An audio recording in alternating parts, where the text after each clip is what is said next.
السلام عليكم. تخيلي إنك أم شايلة ابنك ما بين إيديكي، وإنت عارفة إن في حد بيدور عليه علشان يقتله. كل أم في اللحظة دي هتعمل أي حاجة علشان تحمي ابنها. ولكن تخيل لو جالك الفكرة إنك تمسكي ابنك تحطيه في صندوق وترميه في اليم في النيل.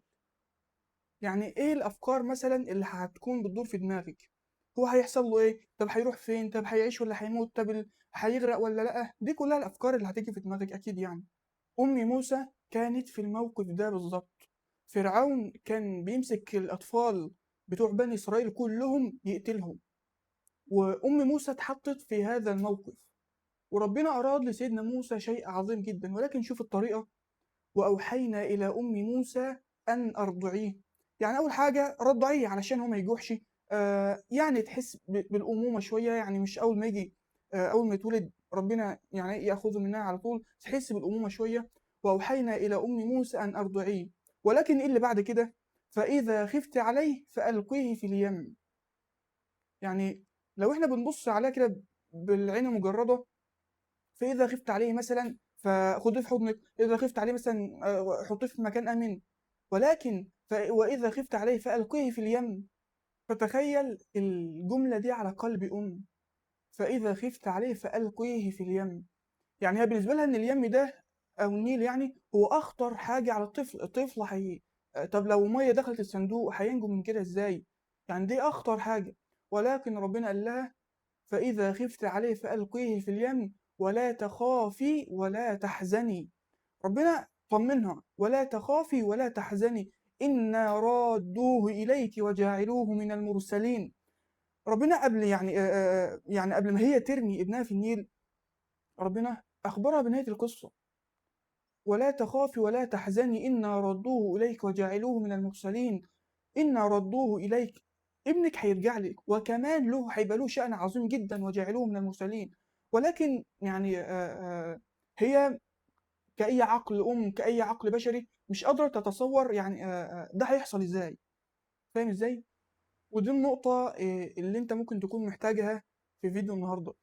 هو إنك ممكن تكون محطوط في موقف بس انت مش شايف نهايته. يعني مش شايف تدابير ربنا، مش شايف ربنا يحلها ازاي.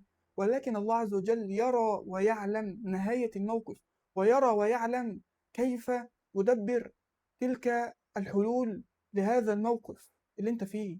ولكن انت لان انت مقتصر، عقلك برضو ما يقدرش يستوعب. فالله عز وجل يعني ايه؟ هو يدبر سبحانه وتعالى، هو اللطيف سبحانه وتعالى. ولكن انت مش عارف يدبر ازاي، طب دي هتيجي ازاي، هتعمل ازاي. ولكن الله عز وجل يعلم ويرى كيف الحل للمشكله اللي انت فيها دي. فام موسى حطت ابنها في اليم، ولكن برضو كأي أم قلبها معلق بابنها، فقالت وقالت لأخته قصيه. يعني روحي شوفيه كده، راح فين، وصل لفين، هل غرق، هل كمل حد خده كده. فالعجيب بقى، العجيب ان هو وصل لاخطر مكان بالنسبه له وبالنسبه لنا كده يعني لو هنحسبها على ورق او على ورقه وقلم، هو فرعون اصلا بيدور على الاطفال ويقتلهم عشان سيدنا موسى اصلا. فما بالك ان سيدنا موسى يصل لقصر فرعون؟ ما انا بقول لك اهو، لو ربنا ما كانش اخبر ام موسى بنهايه الموقف ان ردوه اليك وجاعلوه من المرسلين، كان زمان ام موسى لما تعلم هذا الخبر ممكن يجي لها ممكن تموت فزعا على ابنها. يعني هي احنا بنداريه وهي بتداريه عشان فرعون ما يشوفوش ويقتله، يقوم يوصل لقصر فرعون. فلولا لم يطمئن الله عز وجل أنه قال لها فإذا خفت عليه فألقيه في اليم ولا تخافي ولا تحزني إنا ردوه إليك. لو ما قالهاش إنا ردوه إليك كان ممكن تموت فزعا على ابنها وخوفا عليه من فرعون. تمام. ولكن العجيب إيه اللي هيحصل؟ إن امرأة فرعون لما تشوفه تحبه، فتقول إيه؟ قرة عين لي ولك لا تقتلوه عسى ينفعنا ونتخذه ولدا. تمام. يعني لا تقتلوه، لا تقتلوه، قرة عين لي ولك. يعني ايه ما تقتلهوش؟ هو ده ايه؟ انا يعني هيبقى يخدمنا، هيبقى زي ابني كده، يعني هيبقى معانا في القصر. يعني مع ان ده فرعون هو اللي بيدور عليه، هو اللي عاوز يقتله. بس شوف سبحان الله تدابير ربنا. يعني قلت لك بالحسابات كده ما تجيش خالص خالص خالص. يعني انا خايف الراجل ده يقتلني، اروح اقعد عنده بيته. فسبحان الله دي تدابير ربنا. وبرضه أم موسى كانت حزينة على ابنها: وأصبح فؤاد أم موسى فارغا إن كادت لتبدي به لولا أن ربطنا على قلبها لتكون من المؤمنين. يعني ربنا ملكش هي ما حزنتش ولا خافت، لا ده هي حزنت وخافت وكان قلبها هيغلبها لولا أن ربطنا على قلبها.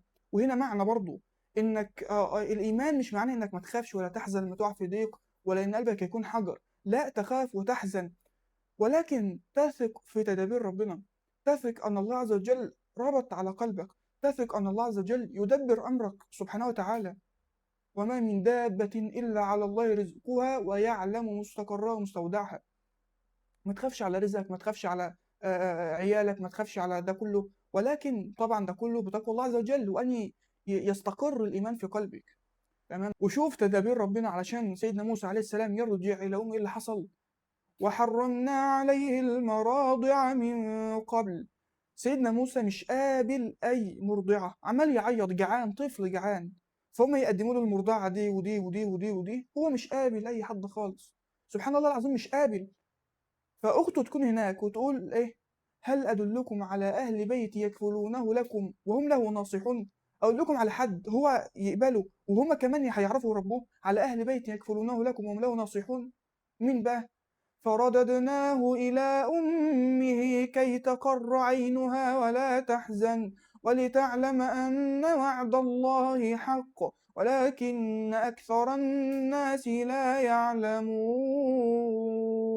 سيدنا موسى رجع لها، ورجع لها وهي مطمئنة كي تقر عينها ولا تحزن. والجميل إن هي كانت عارفة إن سيدنا موسى هيرجع لها، بس الطريقة ما كانتش تعرف الطريقة إزاي. هل اليم هيرجعوا لها تاني؟ هل حد هيلاقيه ويجيبوا لها؟ يعني لا يخطر على بالها أبدا إن هو يروح لفرعون وهي تروح كمرضعة ليه، مستحيل كان يجي في خاطرها ده. هي فقط كانت مؤمنة بوعد الله عز وجل: إنا ردوه إليك. إزاي بقى؟ مش بتاعتي، ربنا وعدني وأنا صدقت هذا الوعد. والجميل هنا في القصة دي إن إحنا برضه نستنبط منها هذا المعنى: إنك مش مطلوب منك تعرف ربنا هيحل مشكلة إزاي، مش مطلوب منك تشوف الطريق من أوله لآخره وأنت لسه في أول الطريق، ولكن المطلوب منك إنك تثق بوعد الله وتمتثل لأوامره وتجتنب النواهي. إنك تؤمن بالله حق الإيمان، إنك تؤمن أن الله عز وجل قال وما من دابة إلا على الله رزقها، يبقى خلاص أنا رزقي على الله، ولكن مطلوب مني السعي برضو على رزقي، ولكن هيجيلي منين؟ معرفش. ربنا قال لي رزقك على الله، خلاص أنا مؤمن بكده، أسعى في كده وأنا مطمئن. تمام. لأن أم موسى لو كانت ترى هذا المنظر بصريا بعينها بس، هتشوف طفل في النهر ماشي مع هيغرق بقى، حد هياخده فرعون هيقتله، ما تعرفش. ولكن لما رأت بعين الإيمان وبعين العقيدة وبعين أن الله عز وجل وعدها، عرفت إن ورا القصة دي كلها رب لا يضيع من توكل عليه.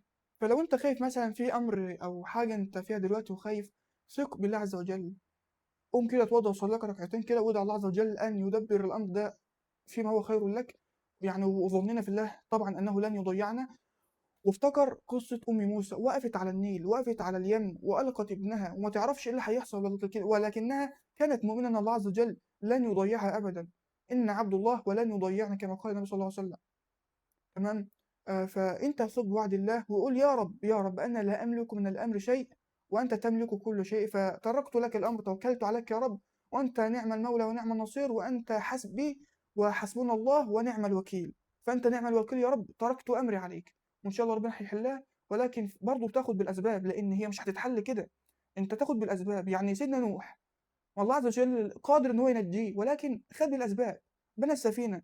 ستنا مريم برضه الله عز وجل كان قادر ان هو ينزل عليها نخل يديها الاكل كده قدامها، ولكن وهز اليك بجذع النخل. يعني اي سبب تاخد بالاسباب.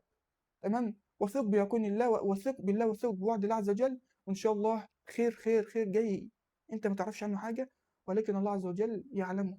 تمام. سبحانك اللهم وبحمدك اشهد ان لا اله الا انت استغفرك واتوب اليك.